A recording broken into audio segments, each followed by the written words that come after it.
15 seconds. Getting nervous yet? Oh, yeah. I was nervous 20 minutes ago. You've got airtime, though, haven't you? A little bit. Yeah.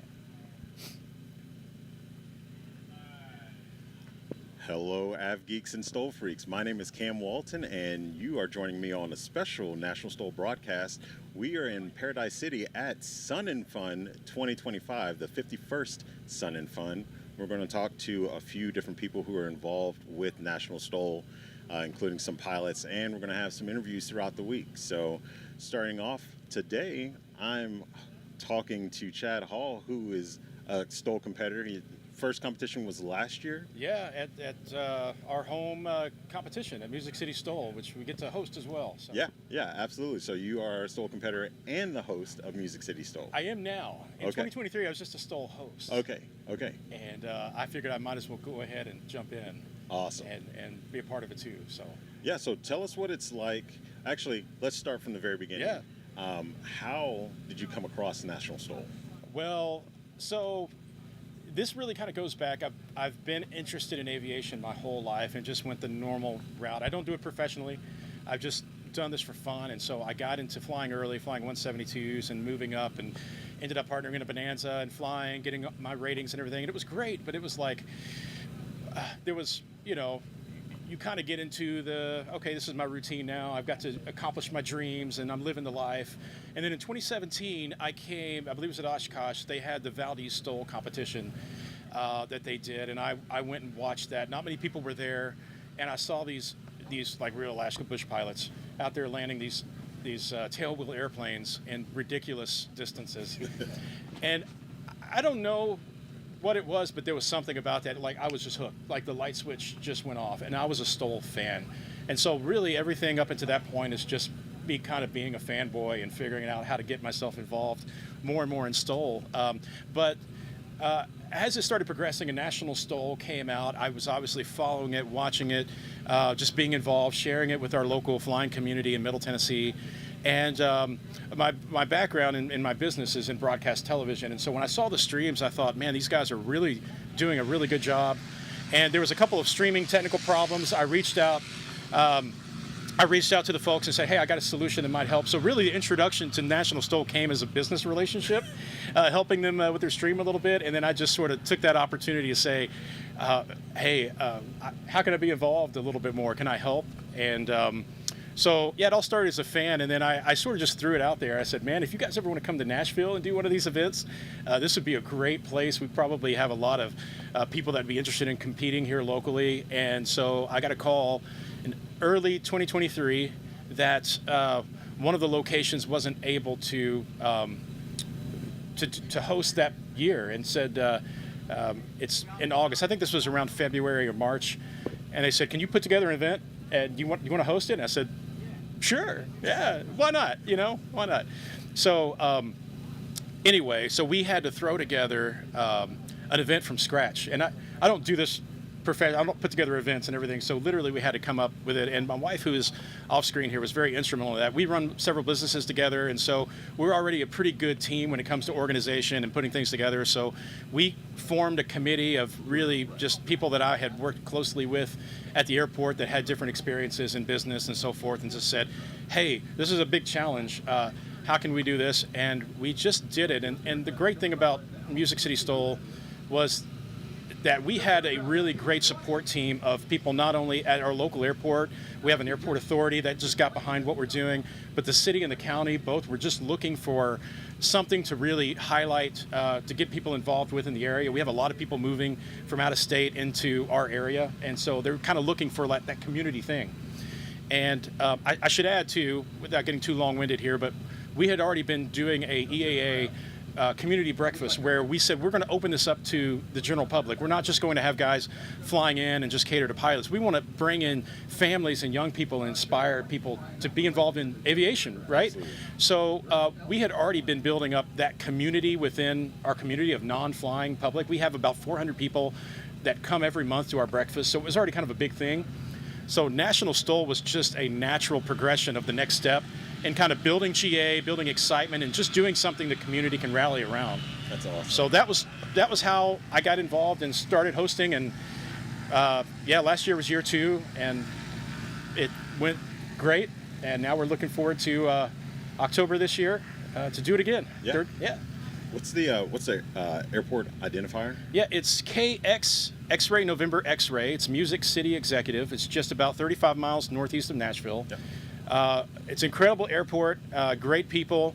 So if you're transitioning or traveling the area, you should definitely just come check it out. It's just, it's Nashville without being into the rigmarole and the chaos of the close Nashville airports. So definitely a great place to come by and visit. That's awesome. That's fantastic. I had the first year of the competition, 2023, I believe it was. I had a great time there. I was shooting photos and watching all the traffic come in. We had an awesome flyover, actually, for the national anthem. Like, all the guys had gotten together, and there was a T-34. Someone on the field has a T-34, maybe? Yes, we have all kinds of aircraft there. We have a group of pilots that do formation flying. They do regular practicing, and again, everything in our community is pretty inviting. They're always looking for people. That might be maybe a next step for me at some point. But they get out and practice all the time when the weather's nice, and they do community events. So if there's like a special event, football games or funerals or something like that to honor people, they always look at the opportunity to fly over. So it was a no-brainer that those guys were going to do our flyovers. And they did it both years. I'm sure they're going to be back again this year doing That's it. Awesome. But yeah. Yeah, I'm looking forward to it, especially for that T-34 Mentor. It's a really cool airplane. So speaking of airplanes, what are you going to be competing in? So again, I think getting into this, I was a big STOL fan, and I never thought I would be a STOL pilot. Like, I flew a Bonanza, I fly an F-33 Bonanza, and I'm just like, well, that's never going to happen in a Bonanza, but I can still be a fan and enjoy it.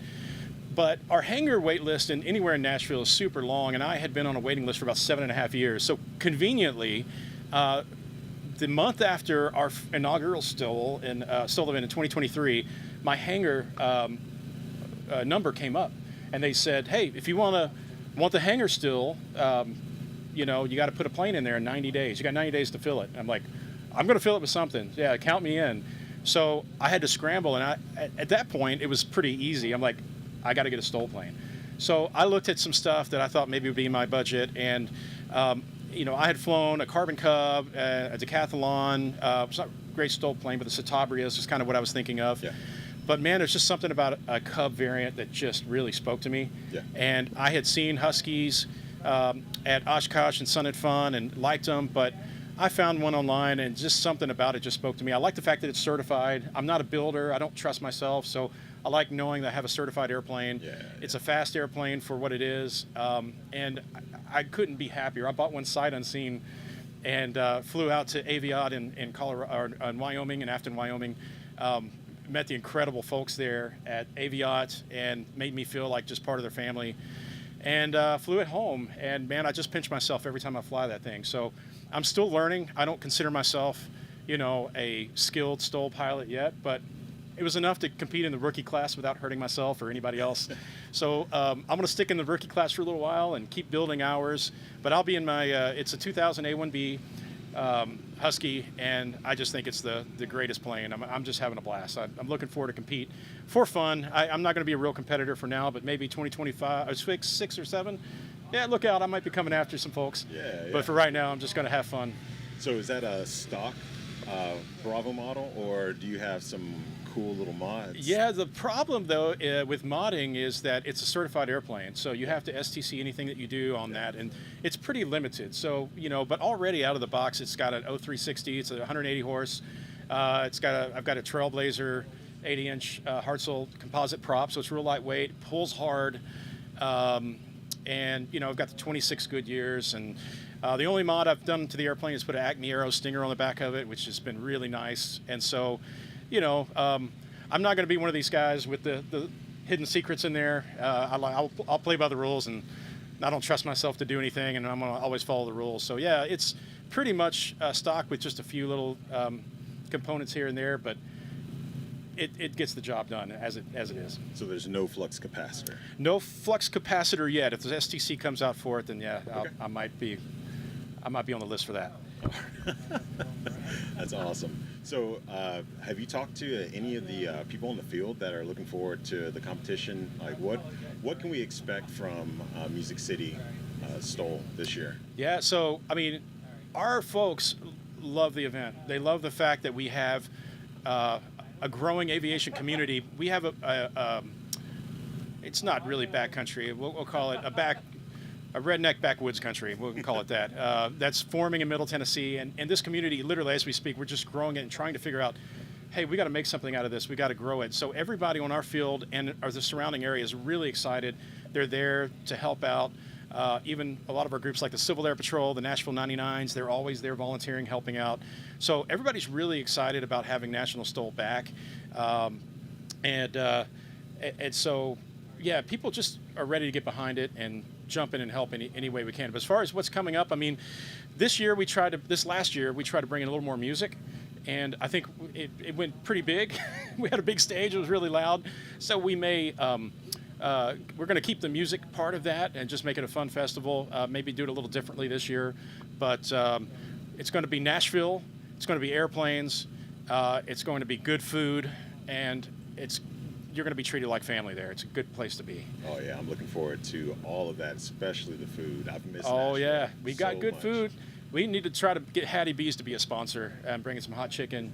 And they're not the original. Actually, I'm a Prince for Nashville people. Hot chicken fans, Prince's Hot Chicken is the OG, but Hattie B's is what everybody goes up. But we got to get some hot chicken this year. Maybe for the pilot's dinner, we could do some hot chicken. You think that's a good idea? Maybe after the competition. Maybe after the competition is probably a little safer. Absolutely. But yeah, hot chicken. Yeah, I got to make a note of that. All right, Chad. Well, it was great talking to you. Yeah, Cam. Yeah, we're looking forward to Music City STOL happening and being on the field and everything. I wasn't able to be there last year, but this year I'll be there. So I'm going to count on. I'm going to hold you to it. Got to be there. All right. Thanks, Cam. Yeah, no problem at all, Chad. So that was Chad, and we're going to go to commercial, and then we'll have Jerry and Austin Clemens after that. Go Husky.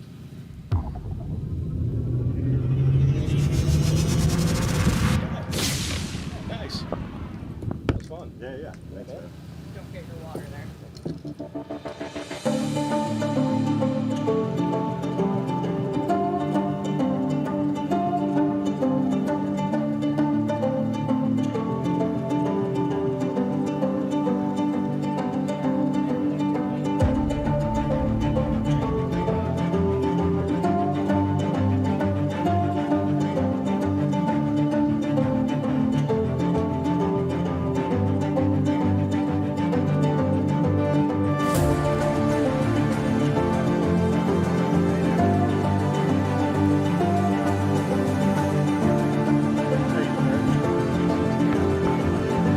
We're live.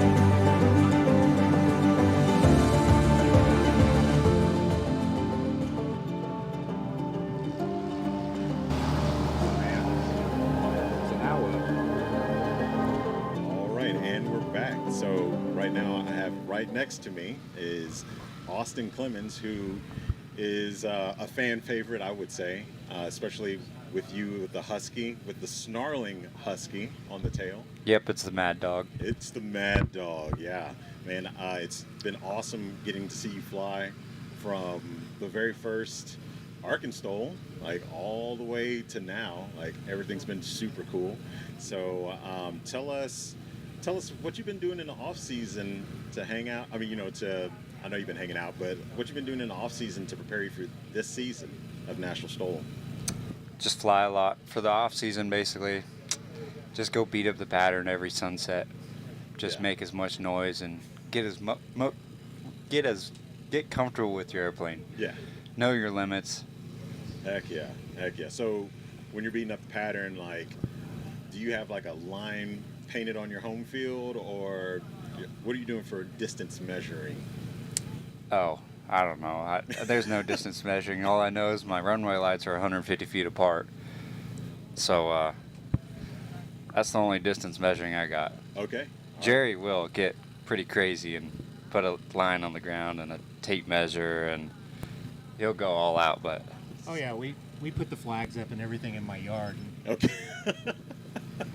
The real flags. Yeah, so we'll put flags up, and then at the 75-foot mark, the 100 mark, and the 125 mark, we used. Have you ever seen those rope chocks? Yeah, You yeah. know, so rope chocks, they're multi-purpose. We can use them as markers for length. So because you don't have a bunch of volunteers that are going to stand out there and tell you where you're. Yeah. So That's, I use the rope chocks in 3 different places, and if I go past that 125 foot, it's not worth it. We'll just do that again. it never happened. Yeah. Heck yeah. So the rope chocks, so you're saying they have multiple purposes. We're talking do. about the big yellow Big old yellow things with that a wrap red- around the tires. They're amazing. Yeah, yeah. I remember seeing them at Arkansas. I think they were there and they were selling them, and like I had questions, and I saw them in like an application, and they're pretty nice. Yeah, and I've got 31s on my Husky, and Yeah. and the guy at Rope Chocks says, well, with 31s you're going to need this long of a rope, and you just throw that thing around that big tire, and it just wraps itself around, and then you just. Heck yeah. It's pretty cool. Yeah, man, that's awesome. So the Clemens family, the both of you. So I mean, what is it like competing against family?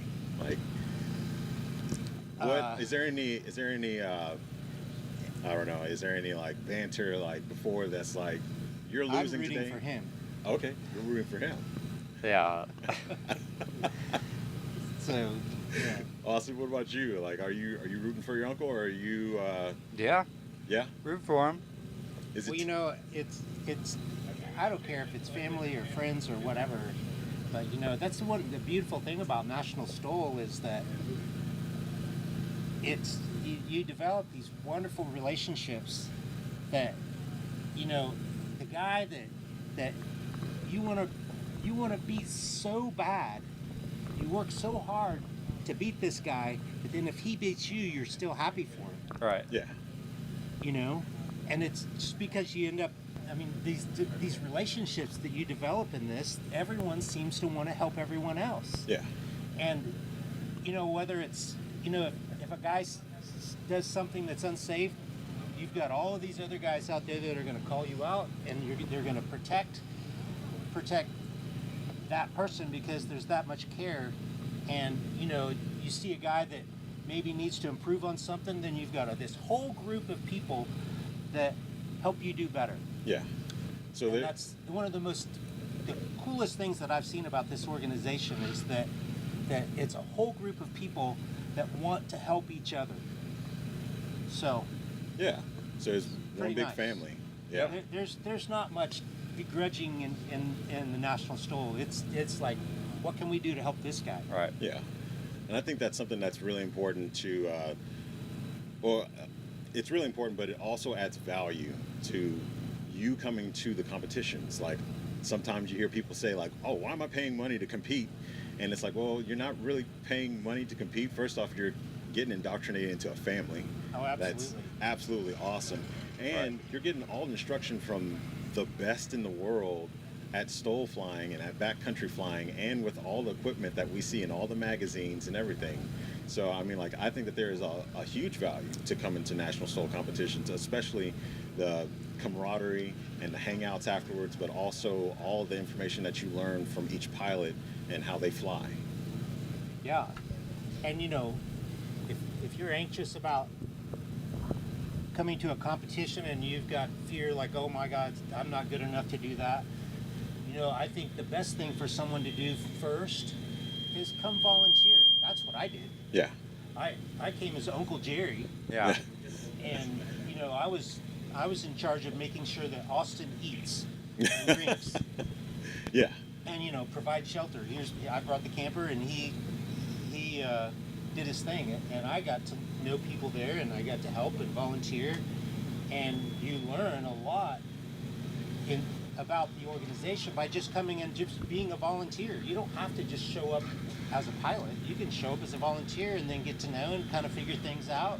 Absolutely. And then if you want to step up and do some flying, there's all kinds of support there as well. Heck yeah. That's a great way to put it. He was my support crew, and then he knew everybody here, and everybody kept asking him, why don't you do National STOL? So then he bought a Husky. And then at home, I was just flying with him, and I was like, watch this. Showed him a short landing, and he was just blown away. Like, I don't even think that was possible. Landed that short, and it was aggressive, the landing I did, but because he kind of figured it out on his own. Yeah. Well, the first Husky I bought, it was just Winter Haven, which is just not too far from here. Yeah, absolutely. And I sent Austin down to get it. And then that was when Doug Jackson had The second National STOL event. National STOL event, which was here. And he flew that Husky that he just picked up for me here and won that event with that Husky. My boy. That's awesome. Yeah. I only flew the airplane like 10 miles, whatever, from Winter Haven or yeah, where was it? It was like 10-mile flight. Winter Haven. It was really short. That's awesome. Yeah, I think I was here for that actually. Yeah. The Central Florida Classic. Yeah. Yeah. That was and then awesome. I see this trophy. He sends me a picture of the trophy in front of this Husky that I just bought. That's awesome. Anyway, that's pretty cool. Heck yeah. So what can we expect from you guys this season? Are there any secret mods that have happened to the Huskies or No, not really. nothing? Just some good beta action. Well, I'm hoping to maybe lose a few pounds. Okay. That would help with Yeah. that mod. Yeah, that is the ultimate STOL mod, is losing a few pounds. Yeah. But it's kind of hard to do when you show up and there's good food and Oh, I know. yeah, especially you can't. Wade and I went out this morning and bought 4 dozen donuts. Brought those in. Just Yes, to all encourage those. Everyone. Yeah, absolutely. Yeah, you gotta fatten everybody else up Yeah. while you're losing the weight. Well, I had one too. So I mean, Gotta do what you gotta do. it's Sun and Fun. We can cheat. yeah. Yeah. Yeah. Heck yeah. So, how many years have you been on the circuit, Jerry? How many years of what? Have you been on the circuit? Last year was really my first official year of doing it all year long. Okay. So, I did Jennings prior to this, and that was my first one. I think that was a couple of years, 3 years ago. I Okay. did Yep. one. Yep. Yep. But going around the circuit, I hadn't done that before until last year. Okay. Heck yeah. And then So Austin. last year was fun. Yeah, last year was a lot of fun. So I missed Doug's first National STOL, which was in Gainesville, Texas. I missed that one because of weather, but during prime COVID, they had the Sun and Fun in December here. Yep. I think it was Sun and Fun, but it was the Florida Classic. That was the Yep. first one. That was the first event I did here, and I won first place, and I really had to work for it because I was going first, a nose wheel carbon cup, but that's what really made me get hooked in the STOL world is. Yeah, so five years on the circuit. I think it was 2020. Yeah. Yeah, I missed the first one. I came to the second Central Florida Classic in 21. Right. Yeah. And it's always been a blast here. And Yeah, absolutely. So what else, what are y'all doing this week here at Sun and Fun? Like, is there any I don't know, like, are you talking to any of the vendors, maybe getting some sponsorships, like? Well, I heard Clemens Insurance, but they might sponsor us. Oh, yeah. Yeah, we'll probably get a sponsorship from them.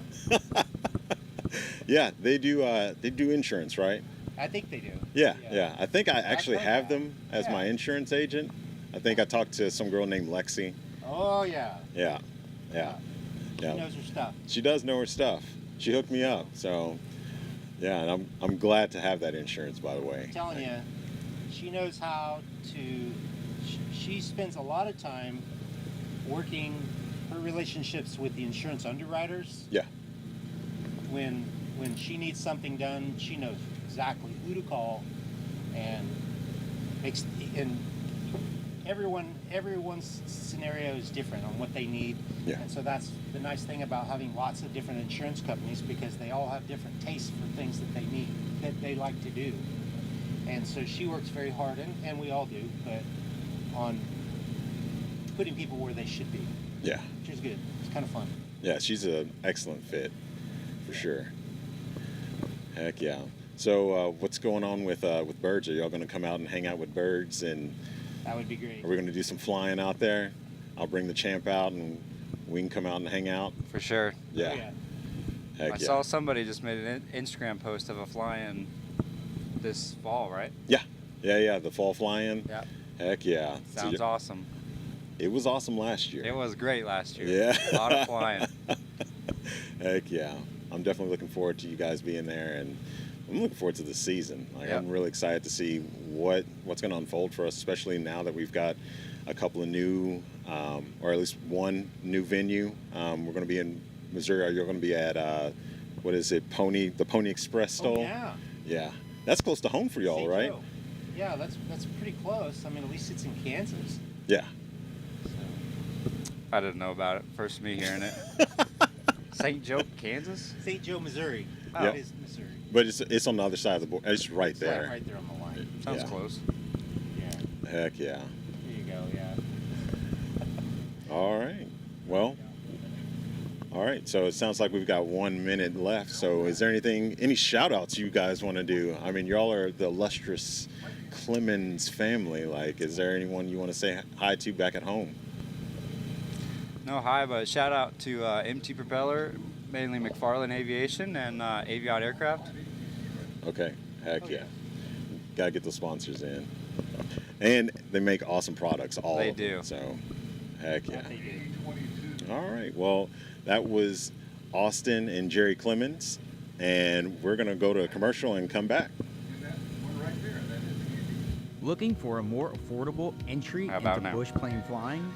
How about paramotoring, aka the dirt bike of the sky?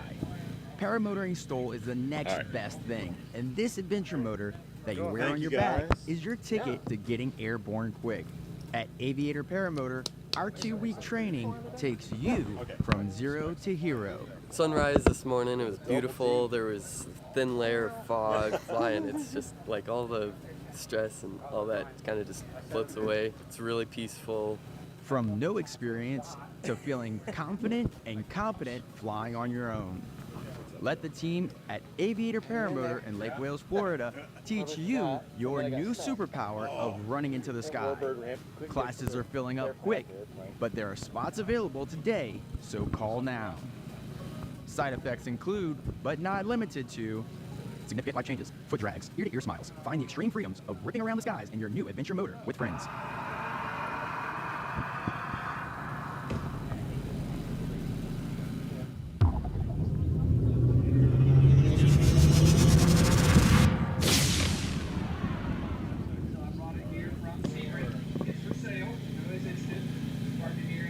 And we're back with National STOL at Sun and Fun, specifically in Paradise City. I am very lucky to be speaking with someone who has been involved with Sun and Fun with the STOL, not the STOL competition, but the STOL demos that have been happening out here. Sheldon, sir, Mr. Redbird himself. Yeah, thanks for having me. It's been a blast so far, and we're only on day one. Yeah, absolutely. But you have been here since, I've seen you at every Sun and Fun STOL demo. How long have you been coming to the STOL demos? I've been doing, with the exception of last year, I've been doing the stall demos since they've been here. Okay. And then I've been coming to Sun and Fun myself for, this will be 29 years. Okay. Yeah. Jeez. Yep. Started when I was 5-ish. Yeah. Kind of came into it that way, and just I've known a lot of the performers. Kind of got to camp out with my dad when I was younger, and Yeah. just kind of went from there. So when I met you, you were shooting photos out here. Yes. We were both shooting photos out here. It was my Yep. first time really being on the scene as an aviation photographer at a STOL competition, but you're well seasoned and published, right? I've got a few published here and there. Yeah. Yeah. Yeah. So does flying airplanes help you as an aviation photographer? Yes, it will, because you'll learn what they want, and then you can visualize it, and then when you get into their spot shooting back, you can kind of see what they were wanting, and that shapes how you do it. So I can be flying a subject aircraft for someone, Yeah. and direct the shoot for the photographer being in the other spot. Okay. I can be yeah. flying it and you just put yourself in his mindset, fly it from your side, and it makes it work a whole lot better when you know what to expect. Yeah, So, absolutely. yeah. Heck yeah. So tell us about your aircraft. Where are you flying? Well, Redbird is a very yellow 750 STOL from Zenith. It's a 2010. He's a Cardinals fan. That's all I can gather from the original builder. And so, it's got 100 horsepower Rotax 912 ULS on it. It was bone stock when I got it, and no mods whatsoever. And then I went and put vortex generators on spots on the airplane that I had heard about from other guys that made it fly better, handle better. And then I did a couple things to it where I just took some things that I had learned just by virtue of reading a lot of books and scratching my head a little bit, drawing things out, and then going, let me try this. Yeah. And then, I put a bigger rudder on it, which helps a lot. Because the airplane now in its modified state can fly down the runway and ground effect at 22 miles an hour, whereas before you really couldn't do that below 30. Okay. So 8 That's miles a substantial an hour. difference. And I can rotate the aircraft at 18 miles an hour, where before it was rotating at 25. That's awesome. So just little things like that. It's nothing that hasn't been done already. Yeah. Just not necessarily on that airframe. Okay. Yeah. Fair enough. Yeah. Yeah. And I used to fly in a 182, so going from that to this is a whole nother ball game. Yeah. Have you taken Redbird out to like any sandbars or? I have taken it to a friend's pasture. It's basically about a 1,500 foot just field, and it's got horse barns all around it and whatnot, trees all in it. And yeah. Landed there and taken off back in there, and I've got a beach that I just figured out I could actually land on. So okay. I'm going to be taking the airplane over to that when I get back home and taking it on its first sand runway trip. Heck yeah. Yeah. That's so are you going to Swamp STOL? Yes, I will be at Swamp STOL. Okay. Yeah. Okay. Yeah. Awesome. Because I'm going to go try to land on the beach over there. Yeah. Yeah. So, try to do that a little bit and show off because I haven't flown at a competition with anything other than the bigger rudder. So it would be nice to actually put it to the test in an actual real world competition situation. Yeah. Heck yeah. So I know your aircraft from all the R&D you've been doing on it. And I can't remember if it was 22 or it was 23 that you were going to hit the circuit, but you were running into issues mechanically, or there was something going on. It was 20, I think the end of 22, 23. I had some issues with just the airplane, with the engine. We were having carb issues, nothing, that doesn't normally happen to a Rotax. But we were still new to the airplane and trying to figure out who to go to, who to talk to, where to take it. Yeah. Could I take it? That kind of thing. And so we finally got all that figured out. And it turns out that there's a guy that's about an hour away from me that is the Southeast's kind of Rotax guru. Okay. And so we took it to him and got it all figured out. And now it's running like a top. Man, yeah, I'm so happy to see you flying. Yeah. Like that was something I was really looking forward to throughout the season. Was we met, we were shooting photos together, and then you were on the competition circuit, and I just wanted to get photos of your airplane to be able to send to you and be like, hey man, like, this is it. Well, and it's funny because I'm not only on the competition circuit anymore. I've done the air show circuit now with this aircraft. I'm not just doing competitions. I've flown our hometown beach show out at Pensacola Beach. Okay, yeah. Flying with the rest of all the guys that you see out here flying all week this week. And so they brought me into the fold, and now I'm starting to try to put that on my resume as well. Yeah, so tell us about that event. It was funny. They've been asking me to fly at my hometown show, but I had the 182. It just wasn't really, I wasn't feeling that airplane in that situation. Yeah. And then I got Redbird, and they were like, can you bring it out? I said, all right, if you really think it's worth it, I'll bring it out. And I did it for 2024, and it was a hit, so I'm going to try to do it as many times as they'll let me. That's awesome. You know, it's about a 10-minute, routine. And it's just showing the tight turn radius within the plus and plus 30 and 60 degree banking and pitch angles that we are allowed to do outside of being a carded air show performer. Yeah. So, I could show people what a real world aircraft this thing can be.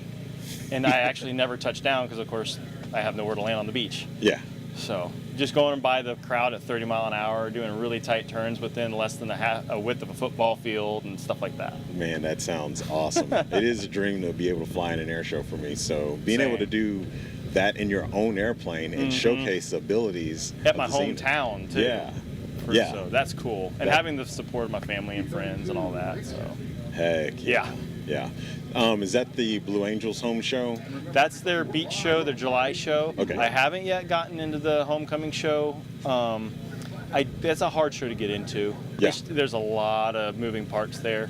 I know a lot of the people are beach show, so it's a little easier to deal with that side of things.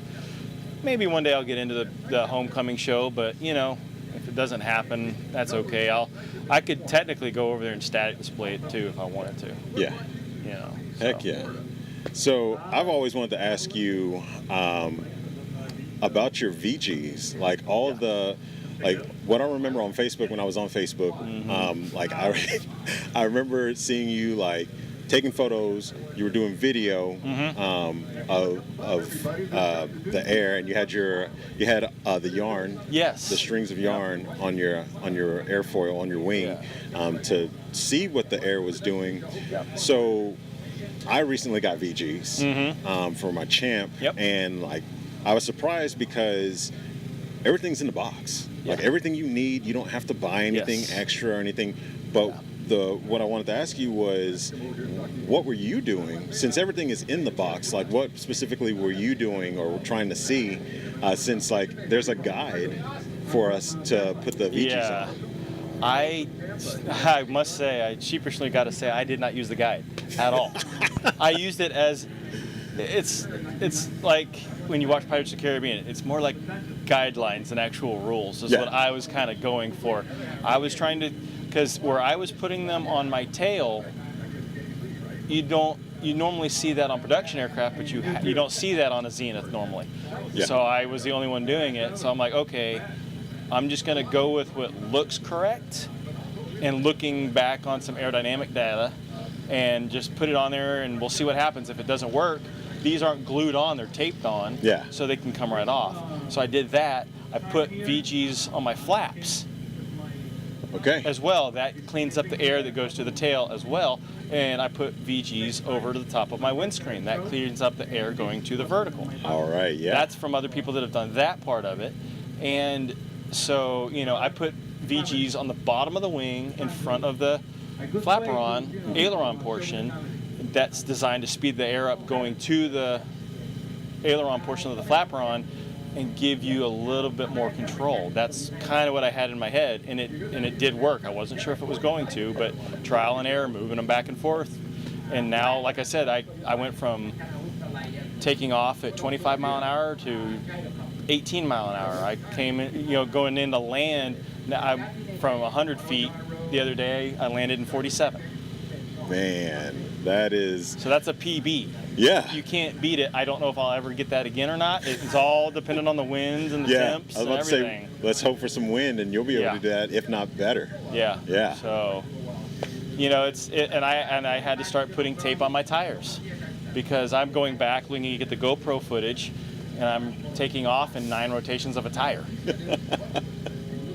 Oh man! And that's because of the vortex generators and the end plates that I put on the tips of my horizontal stabilizers. So those things directed all that air, kept it all flowing, and so I'm using 100% of the air that's actually flowing over the tail as opposed to maybe 70% as I was before. Okay.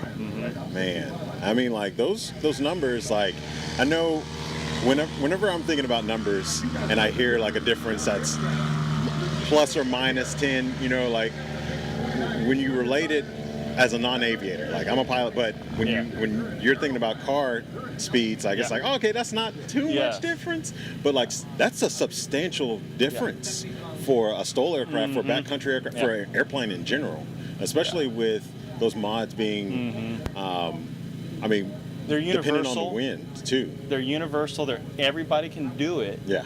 But you know, it's like I had to go up. I had to go high. I started high. Yeah. I started safe. You know, as we say, 3 mistakes high. Go up there, check it all out. Because if you're doing it up high where there's not a cushion, because this is all in ground effect here. Yeah. You know what you do, if you can do it out of ground effect and know that it's good, then you can go down low and get into that flow and try to do it safely down low, and then you can start applying it to the landings. Heck yeah. So you come down, you get lower and lower and lower, and you don't actually touch down until you really feel comfortable. Okay. Yeah. Were you doing that with your air show routine as well? Like. Yeah, I mean, I knew a lot of that. The airplane's is plus 6 Gs. Okay. Ultimate load -3. So I pulled that thing to plus 4.5 Gs, and it just goes, and it flies. I can do a 30-degree angle of bank turn at 4 Gs at 45 mile an hour, and I can do it in the width of just about a runway and a half out here. If you look at our grass runway out here, it's not fun. I'm hoping that I have numbers like that. I won't in a champ, but I can always hope for numbers like that. I mean, it takes me 15 seconds to do a full 360 with those numbers. Okay. Yes. Yeah, man, that's awesome. So, well, Sheldon, a lot of fun. Do you have any shout outs to anyone that you want to make? Man, well, just, thanks for Zenith for making a great product. Yeah. Rotax for making a great product. My dad for allowing me to take the co-owned airplane and just do what I want to do with it, and him just look the other way and go, whatever, Yeah. As long as you don't break it, you're okay. So, and I got just a bunch of supportive friends, family, the airshow community, giving me all kinds of safety tips and just, stuff I already knew, but reinforcing it. So, thanks to all those guys. All right. Well, it was great talking to you, Sheldon. Thanks, man. That was fun. Yeah, absolutely. I can't wait to do it again. Hopefully we get to do this during the season. Yes. And look forward to seeing you perform, and look forward to seeing you fly today. Yes, sir. Thank you. All right. So we're going to take a break, and we'll be right back.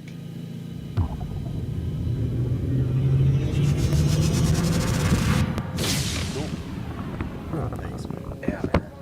And thanks for answering my question. I'm always wanting to know. I'm like, man, because I saw your pictures and I was like, I'm scared to do BGs now. I'm going to have to do all this. Like, oh. You can always call me anytime. Yeah. 40 seconds. Okay. So the one thing we need to make sure we get during this one is a reminder that the demo is 7 p.m. tonight. Jughead's announcing them, and Takeoff will be live streaming them. Hey, how's it going? Pretty good, Jughead. How you doing? Yeah. Good to see you too.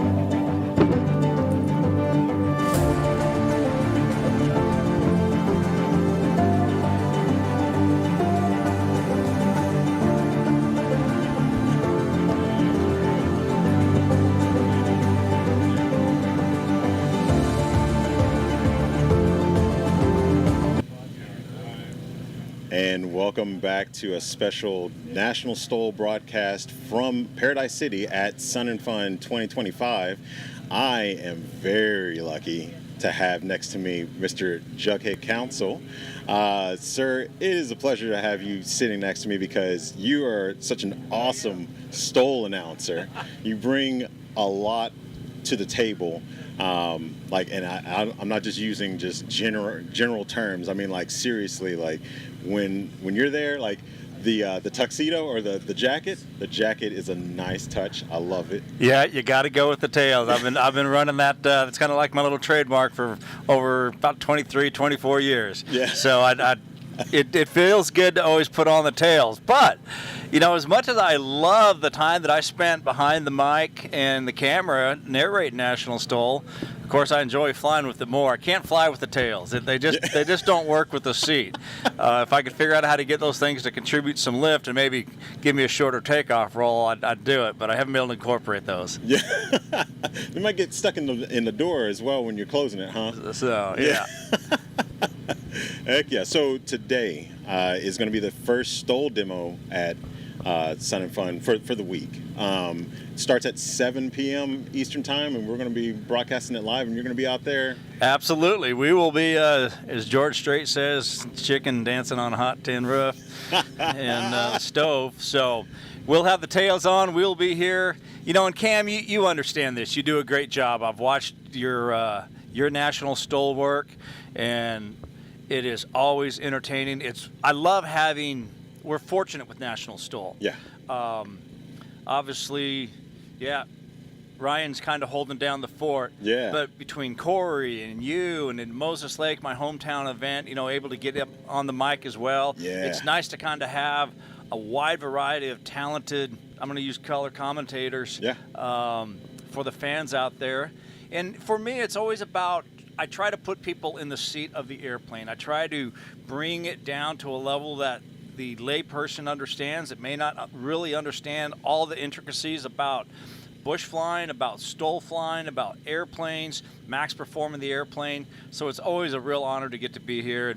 And Karen and everybody at National STOL, I've watched this circuit grow from the very beginning. Yeah. And it just keeps getting better and better. The production crew, the live production quality is incredible. I keep seeing the fans just filling up the flight lines at each event we go to. Yeah. And Cam, look at the list of stuff. You know, it used to be we had 4 or 5 events a year. Yeah. And now it truly is all the way across the United States, from Central Washington down here in Florida, Virginia, Pennsylvania, the Midwest, Absolutely. the swamps of Louisiana, the high prairies of Wyoming, and Oregon as well. Yeah. It is really growing. I love it.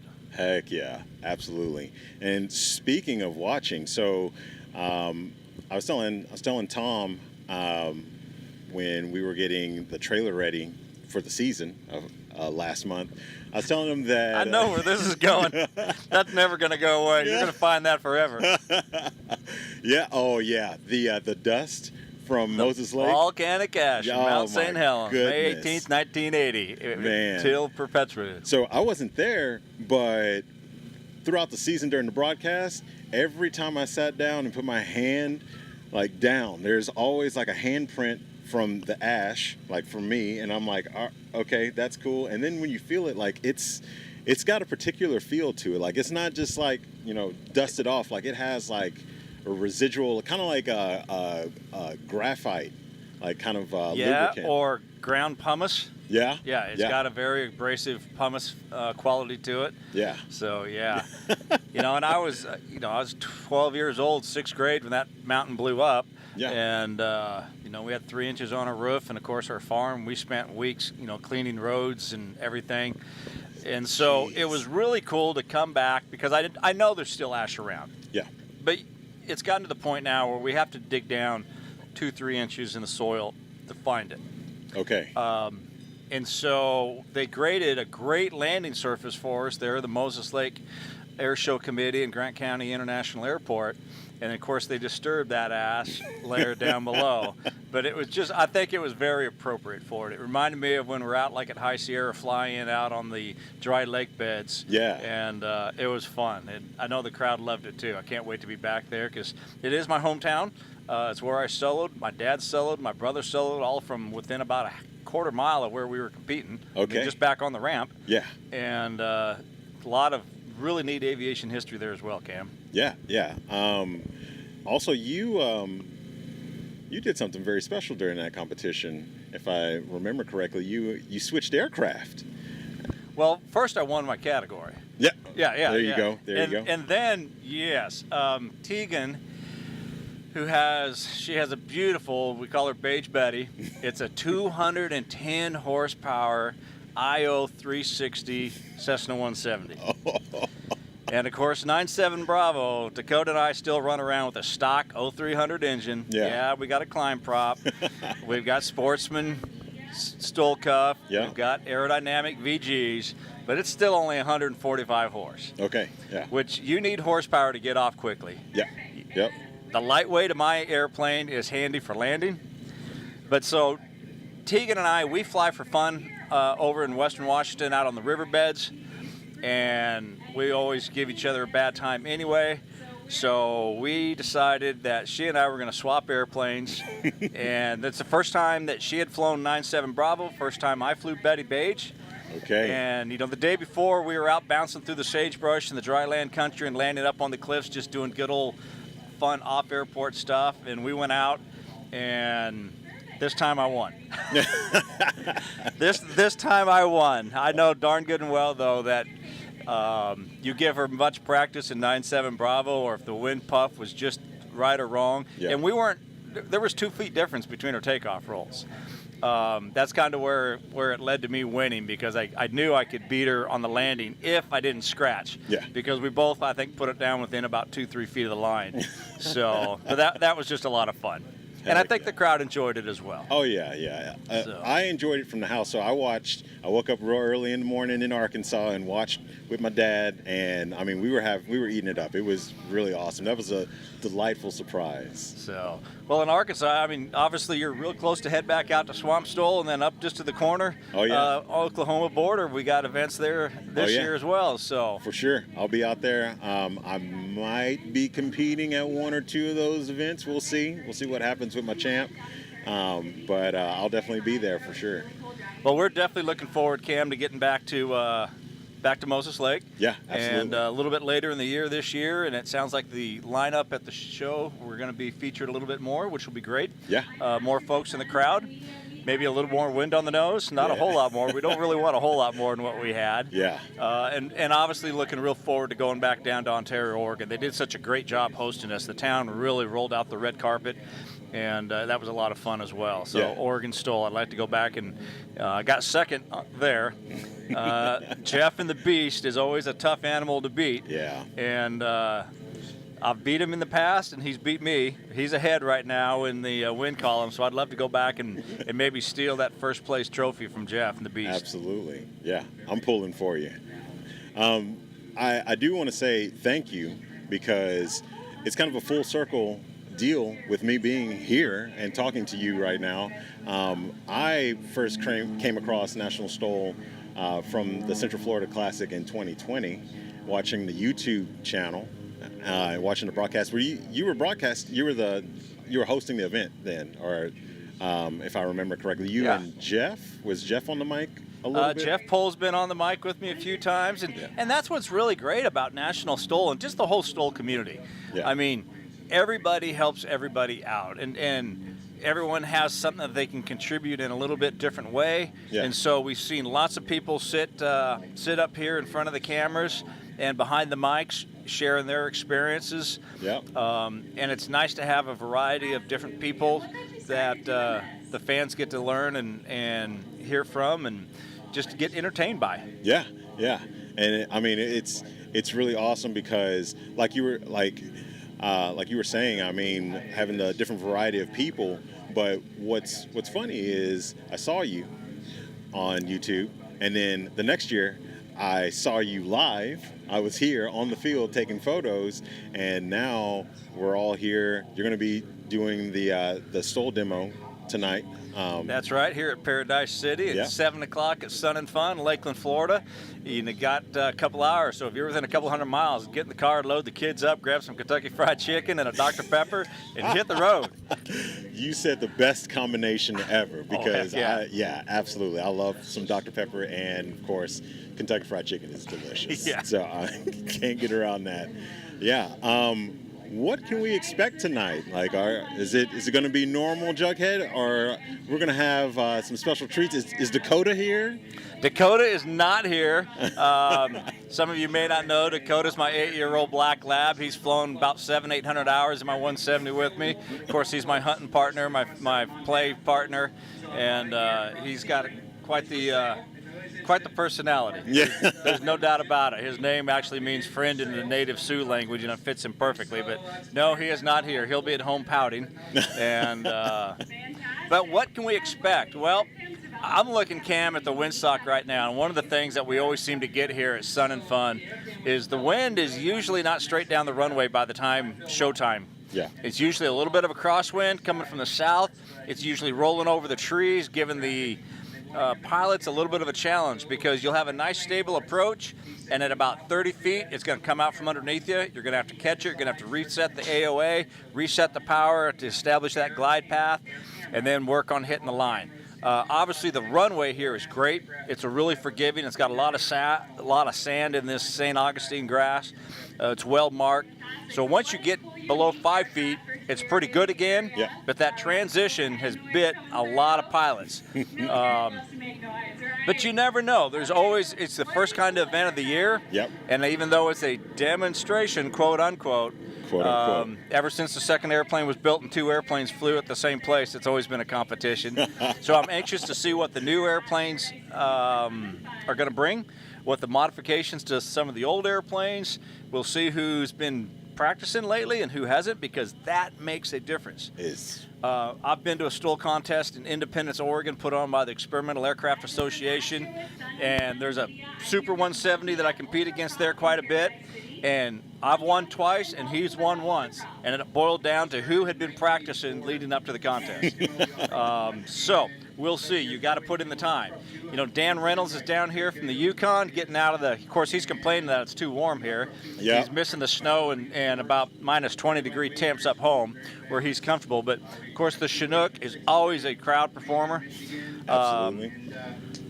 Mr. Lang's got his new airplane here. He's got his old airplane here. I don't know which one he's going to fly. It's going to be exciting to see if that new one gets to go or whether he just literally flies a demo with it. Yeah. But there's some real competition for the very top unlimited performers in National STOL this year. Steve Henry's kind of obviously been at the top forever, but there's guys that have knocked him off, and there's going to be more guys able to knock him off, I think, in the future. So yeah, that air bike is going to be really, really awesome to watch during the competition. yeah, it is. Yeah, So. yeah, absolutely. Are you going to be flying at any competitions this year? Usually when I come down to here, a lot of times I'll jump in Jeff Pohl's airplane. So if I'm not competing in my stock 170, I go compete in his Super 170. Yep. I've never beat him in his own airplane. However, at Yuma about 4 years ago, I got close enough. He was nervous. And now the only difference between our airplanes is he's got the big engine prop. We have the same wing, same gear legs, same tires. So everything's the same sight picture wise, except the horsepower. Okay. And so I'm looking forward to a chance to fly that airplane again somewhere and see if I can't beat him in his own airplane. Oh, that would be so sweet. Because I don't know how many times I've got the hat that says I finished second to the Dirty Bird, and I'd love to give him one of those hats. Yes, he definitely deserves to wear it. And I'm looking forward to hopefully he gets out to Moses Lake and comes out, and I'd let him compete in 9-7 Bravo. I'd love to see him fly mine and compete as well. Yeah. So. Heck yeah. Yeah. I'll be out there, so hopefully I'll be able to see that happen with my own eyes, like live. Well, good. And of course, I'm looking forward to seeing you fly because you offer this showmanship to flying, like because you're announcing and then you hop in the airplane and you fly, and it's just an exhibition every time. I do a little bit of both at the same time. Yeah. I have announced from the radio live while performing, and that is always an extra challenge. And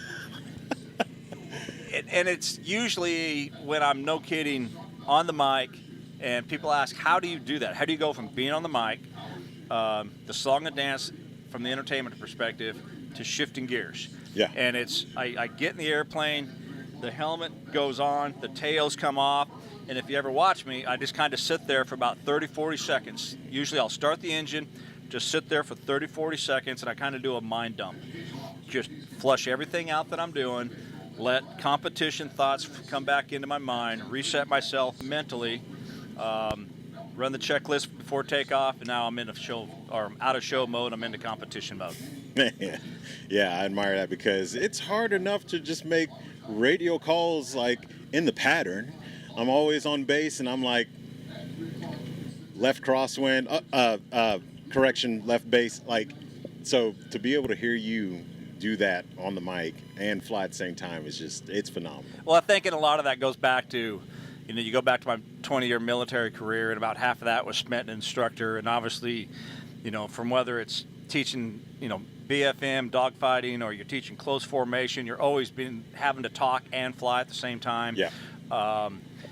I've always had a natural ability to communicate with people. I feel comfortable, on the mic or in front of the camera. Mm-hmm. And so it's funny because if you go listen to me in competition, I'll be talking quite a bit and I get down to about 20, 30 feet, and a lot of times the talking starts to fall out. It goes back to that aviate, navigate, communicate part. Absolutely. Yep, and you got to aviate to win. Yes, sir. Yes, sir. Well, heck yeah, John. I'm looking forward to tonight. I'm looking forward to this season. I'm glad that you're here. I can't wait to see everything happen, but it's been a pleasure talking to you, and look forward to it. Well, Cam, I really appreciate it. Hey, what you're doing here, it's great to have you on the mic. Everybody out here, National STOL fans, get out here. If you can't be at Sun and Fun in Paradise City tonight at 7 o'clock, be sure to tune on to Facebook and YouTube Live and watch us, and then check your calendars and get yourself to one of the wonderful events that National STOL has set up this year. Absolutely. All right. Well, that was John, Jughead Counsell, and I'm Cam Walton, and we're concluding our broadcast, our special broadcast from Sun and Fun in Paradise City. We will see you tomorrow, and Ryan will actually be in the house, and we'll have the dynamic duo back together, and hopefully a little bit of John in there too. So we'll see you tomorrow, and thanks for tuning in.